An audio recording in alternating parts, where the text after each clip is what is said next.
I have come here tonight to stand with you, to change America, to restore its future, to rise to our best ideals, and to elect Barack Obama President of the United States.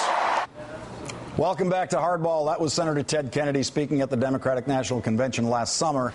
HBO's new documentary, Teddy, in his own words, chronicles the life and political career of the man now known as the Lion of the Senate. It airs on Monday at 9 p.m. Eastern. And Caroline Waterlow co-produced the film. Caroline, I want to get right to the movie. There's so much ground to cover. We don't have enough time for this. And I want to show the people out there, people under 60, who don't know the early Ted Kennedy, don't remember the early Ted Kennedy. I want to show what you've got in this movie, especially these kids. That convention was watched by a lot of young voters, a lot of kids at that convention. I was there.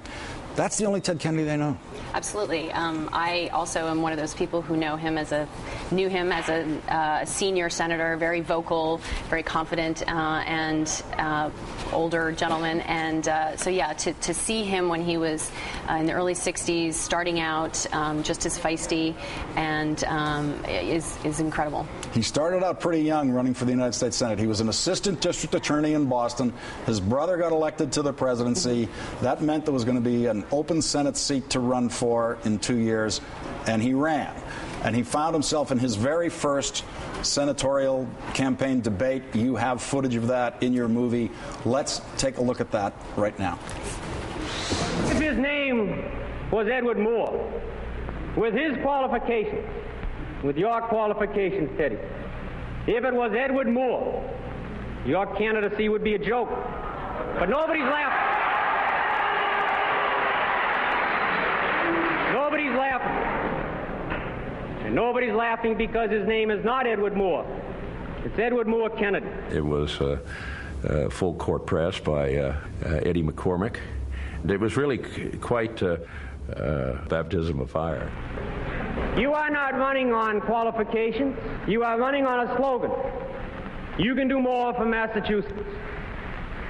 This is the most insulting slogan I have seen in Massachusetts politics, because this slogan means vote for this man because he has influence, he has connections, he has relations.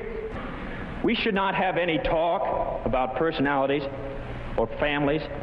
I feel that we should be talking about the people's destiny in Massachusetts. Now, the ironic thing about that particular debate is that if Eddie McCormick was running against anyone else, the opponent would have said the same thing about Eddie McCormick, because Eddie McCormick's uncle was then John McCormick, the Speaker of the House of Representatives. So he was running on a very famous political name, very famous political family, but it was the second most famous political name in Massachusetts at the time. No. But that was something that Ted Kennedy had to figure out how to bear, and then enter the Senate like Al Franken is now, but much bigger version than this, as a big celebrity. Everybody had their eyes on him and how he was going to perform. How did he perform? I think he did very well. I mean, it was amazing to see all the issues that he cares about passionately now are the things that he was caring, he has always cared passionately about. He always, from the beginning, was talking about health care for seniors. Those are issues that he has really stuck to his guns, and I think is very admirable for that. Now, Richard Nixon was absolutely obsessed with the Kennedys, having lost a presidential election to JFK. Then he's in the White House, and he's still not confident that he has beaten the Kennedys, and he was completely obsessed with Teddy. We're going to listen to it right now, to a secret White House recording of Nixon wanting to go after Teddy Kennedy. This is from the Nixon tapes. Listen to this.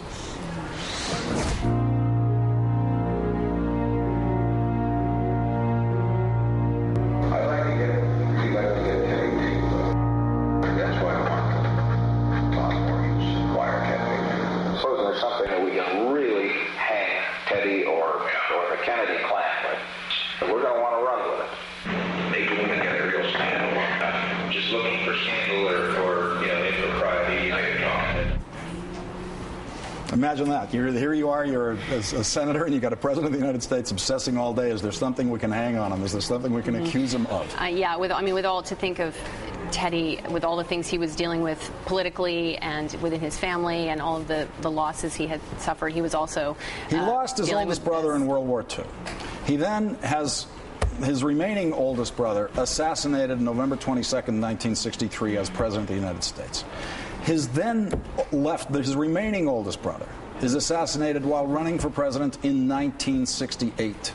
And at this point, having lived through all of that, here we are in 1972, and Nixon is trying to figure out how to make this guy's life worse. Yeah. But he perseveres, he keeps going, and he eventually himself wants to run for the presidency.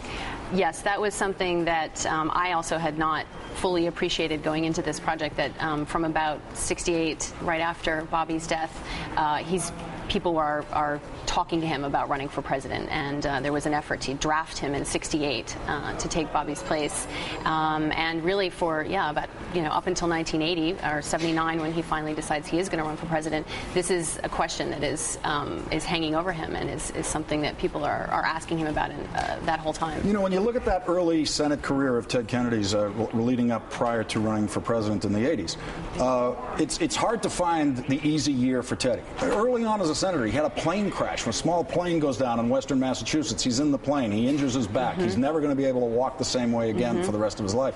And one of the things I think about when I watch him in front of these audiences like last summer is the young kids don't understand what the older people in that convention hall, what's happening to them when they're crying listening to Ted Kennedy. They don't know the emotional base of the relationship that he has with those voters. Absolutely. Let's take a look at Ted Kennedy giving what I believe was the most eloquent public eulogy ever given. It was his eulogy of his brother, Robert Kennedy.